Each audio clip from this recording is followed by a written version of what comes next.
That's the thing that's so scary about what's going on with the cartels, is that the quantity of money is so extraordinary now. Yeah, I mean, they have their own cell phone networks in some places. What? Yeah. What's it called? Good if I knew, but what kind of coverage they have? Pretty good coverage in their areas. They dismantled some cell phone networks in the past. Also, like whole cities with hidden cameras that are cartel controlled to see who goes in and out of the towns. Sophisticated. Mexican government is working with uniformed agents patrolling in pickup trucks in the back, and these guys are living in 2025 and using drones to surveil the patrols in the area, and they're using their own cell phone network so they don't have to be worried about government tapping into their communication. They're utilizing encrypted phone technology available now commercially throughout the world to get around some of these things. They're constantly evolving in how they work. I remember the first time I was working in Baja, and all the cartel guys would move around in Suburbans dressed like federal agents. The cartels started fighting for the most rich drug routes on the planet. One of them, of course, being the city of Tijuana. So the city of Tijuana that's the corner of Latin America. It's the most cross-border on the planet. And with that, there's a lot of commerce that goes on in that region. A lot of things get shipped to Tijuana and then driven up into San Diego. And a lot of people have businesses on both sides. And among all of this movement, there's a giant organized crime war going on. It used to be overt, like on the streets. Middle of the day, you would see these cartel convoys arriving at a restaurant, and all the cartel guys outside with their AKs and stuff like that. This was 2004, 2005 era. And what is the military or the law enforcement attitude towards that? Like, how do they handle that? So we go back to 2004 when I first got it started, and it would look the other way. Really? Yes. What would someone do if they encounter a cartel roadblock? Slow down. If anything, I would probably avoid traveling through those areas. That's the number one avoidance. And I've actually gone through some of those myself. And it's all about they're looking out for rivals moving through their territory. They're looking for government personnel, maybe spying on them, and usually they'll just shake you down for some money and they'll let you go on your way, unless you have a 4x4 truck that can use for their own purposes, which is they might take your truck. 4x4 trucks are a commodity for them. They use them for their ongoing turf war. It's too gruesome to even talk about that shit, but I saw a fucking gruesome footage about a Cartel Jalisco Nueva Generación member getting like an initial ritual, like if you want to belong to these forces and stuff, and he was eating, I think it was a heart or a lung, I couldn't really tell because I didn't watch the whole fucking clip, of a man they killed, of a soldier they captured, and apparently that was a ritual they had to eat the organs of a recently deceased person. Do you think these cartels are going to keep one-upping? They ate the heart. Where does it end? Is the next guy going to eat the brain? Has that been happening, do you think? It's happening, and it's stuff that I don't know if it's too gruesome to even talk about that shit, but the most recent thing I saw was they killed a woman. She was pregnant. She was like 7. They killed her, got the baby out, and killed the... It's another fucking level, man. It's another fucking level, and that's happening in a country right next to this one, a country that is my country. That was painful to watch. That was painful. I didn't watch the whole fucking... They captured El Chapo's son. By chance, they spotted this party. People were armed there. They went there. All of a sudden, El Chapo's son. You can see the surprise and how the agents are kind of uncomfortable or are fearful of what they just stumbled in on. They point their rifles at him, and he calmly takes out his gun and hands it to somebody inside of the house he was in, and walks out and kind of tries to negotiate with the people outside, the federal agents that are trying to arrest him. And you can see that the agents are like, oh, what did we stumble in on? In Tamaulipas, a lot of the cartel groups actually they build their roadblocks on the state and local roads. And according to what I've heard from some of the people that I know there, this family ran one of those roadblocks. They didn't know if it was cops or not, and they apparently decided to run the roadblock, and the cartel guys shot them. What should someone do if they encounter a cartel roadblock? Slow down. If anything, I would probably avoid traveling through those areas. That's the number one avoidance. And I've actually gone through some of those myself. Really? Yeah. So they're looking out for rivals moving through their territory. They're looking for government personnel, maybe spying on them. And usually they'll just shake you down for some money and they'll let you go on your way, unless you have a 4x4 truck they can use for their their own purposes, which is they might take your truck. Yeah, specifically in Tamaulipas, 4x4 trucks are a commodity for them. They use them for their ongoing turf war. Where do the cartels keep their cash? Right now, it's a myriad of things. They're putting their money in cryptocurrency. They're diversifying their investments in actual companies, like legit companies, so they're cleaning their money that way. Real estate, hotels, property on the U.S. side, so they're also investing on the U.S. side of the border. It's not under the mattress or giant stacks of cash in a room somewhere. What kind of banks do business with the cartels? Like, how do they negotiate that? I'm not going to say names, but there's been a few cases of pretty large banks that have been involved in money laundering for the cartels recently. People can look that up easily. There's a lot of things that would happen. People talk about, designate him as a terrorist and send drones down there. Things that they kind of don't talk about is that if a terrorist designation does happen, most people seeking asylum in the U.S. from Mexico now have the claim of running from terrorists. They do make an effort to not go into tourist areas, into resort areas. And the cartels? The cartel. Well, this is the thing, because they own it or they have investments in it. That's why. So like if you go to Punta Mita or something like that, you think they have investments? It's in their best interest to have things, quiet. Yeah. A lot of people, so I do a lot of training do a lot of classes, stuff like that, travel safety things. And people are amazed with some of the cases that I bring forth that they think they're going to get abducted or drugged by the cartels in some discotheque somewhere down there. Yeah. And it's usually Americans traveling down there, doing their thing down there against other Americans and then coming back up. It's a perfect, crime. Oh, really? Yeah, there's a lot of that. Didn't that happen with a guy who killed his girlfriend down there? Yeah, there's a case, something like that. I think somewhere in the Caribbean, maybe. Yeah, that makes sense. Like, that would be a good way to get rid of somebody. Like, a lot of those cases. We made a mistake. The cartel got her. I miss her so much, man. A lot of the druggings that happen down there during spring break type time frame. It's always Americans against Americans, kind of doing that stuff, and people think it's the cartels are drugging people.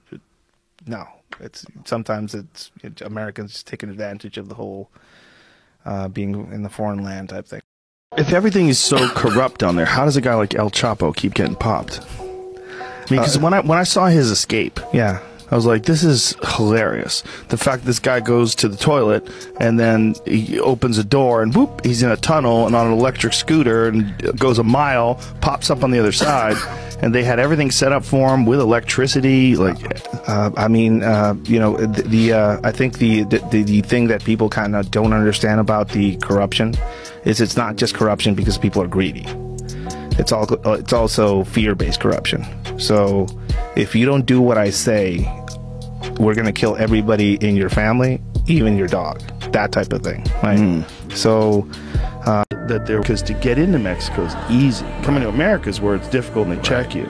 But get into Mexico, you just drive right through. So they were driving right through with trunkfuls of confiscated weapons, and they delivered them to the cartels. Wow, dude. That's just hard to believe that kind of stuff happens. It's happening right now. Yeah. Matamoros, Tamaulipas, just south of the U.S.-Mexico frontier. They arrived in the border city on the 3rd of March, but never made it to the clinic. Members of a violent drug cartel that controls the area mistook the group of Americans as rival traffickers, killed 2 of them, and kidnapped McGee and one of her friends.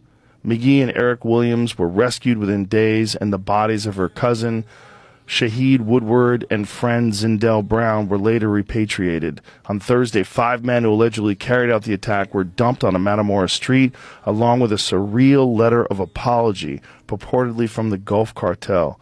We ask the public to be calm, the letter said in Spanish. We are committed that the mistakes caused by indiscipline won't be repeated and that those responsible pay, no matter who they are. Fuck, that's man. Wild, dude. Yeah, I mean, that's wild stuff, dude. It's a sketchy place, man, and it's fueled by the fact that drugs are illegal. That's what's crazy. It's like our idea that we're gonna, keep people safe by making drugs illegal is propping up an illegal enterprise worth untold billions of dollars just south of us. Massive amounts, dude. Massive amounts of money. Like, you can't even process how much money it is. It's crazy. You know? Yeah. and it's also responsible for the fentanyl deaths of 100,000 people a year. It's like, fucking A, man. Crazy times, man. Yeah. It really is, man. I've always wanted to go to Mexico to hunt because, you know, in Sonora, Yeah, like Coues deer, yeah, stuff Coues like that. and a giant mule deer. Yeah. They have giant mule deer south of the border. Really? Yeah, huge, huge. Never seen the mule deer in Mexico? I feel See like if I you didn't can know find, that. just Google giant mule deer in Mexico. Yeah, people go. A buddy of mine just went over there and shot a fucking monster, and he said, "I don't know if I'm going back again." He said we had to meet members of the cartel, and we pulled up to this place, and these dudes. Look at this. Fentanyl, but a lot of that fentanyl is coming from China. It's not a Yeah. Mexican thing. Oh, yeah. And a lot of the people that are making or producing fentanyl in places like Mexico are from China, setting up laboratories in Mexico. So it's a Chinese, Mexican, U.S. problem as well. What can be done other than the legalization? What can be done? I mean, how does, unless the United States literally goes to war with the Mexican cartels, and you made a face talking about that. I mean, I'd say designation is one of. I think designation should. It's going to happen. A terrorist designation. It's going to happen. He gave out cars on Christmas. He he did this party to any like townspeople where he was. How many cars did he give out? I have no idea. Like a lot of them. There's pictures of the El Chapo's son gives out cars on Christmas, and there's a bunch of cars there.